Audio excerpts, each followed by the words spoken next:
같은 아파트에 사는 여학생을 흉기로 위협해 납치하려던 40대 남성의 구속영장을 법원이 기각했습니다. 도망치거나 다시 범행을 일으킬 우려가 없다는 게 이유인데 피해 학생과 가족은 재범의 공포를 호소하고 있습니다. 홍민기 기자입니다. 여학생을 따라 엘리베이터에 타는 남성. 내리려는 여학생을 흉기로 위협해 다시 엘리베이터에 타게 하고 휴대전화까지 뺏으려 합니다. 엘리베이터 문이 열린 뒤 주민에게 범행 장면을 들키자 남성은 아무 일도 없었다는 듯 사라집니다.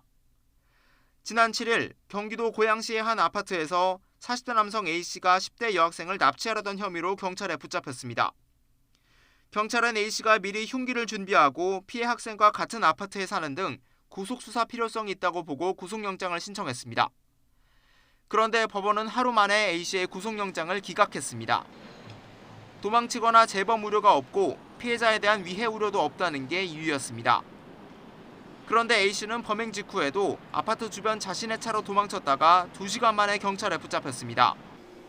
아파트 단지에서부터 피해 학생을 노리고 뒤쫓아간 정황도 경찰 수사 과정에서 드러났습니다. 미성년자를 약취 또는 유인하는 것은 벌금형 없는 10년 이하 징역에 해당하는 중범죄입니다.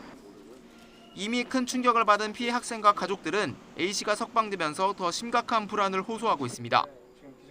언제 어디서 A씨와 마주칠지, 보복을 당하진 않을지 알 수 없는 상황이어서 법원 판단을 이해하기 어렵다는 겁니다. 이사까지 생각까지 다 얘기를 했어요. 근데 이사를 왜 우리가 가야 되냐.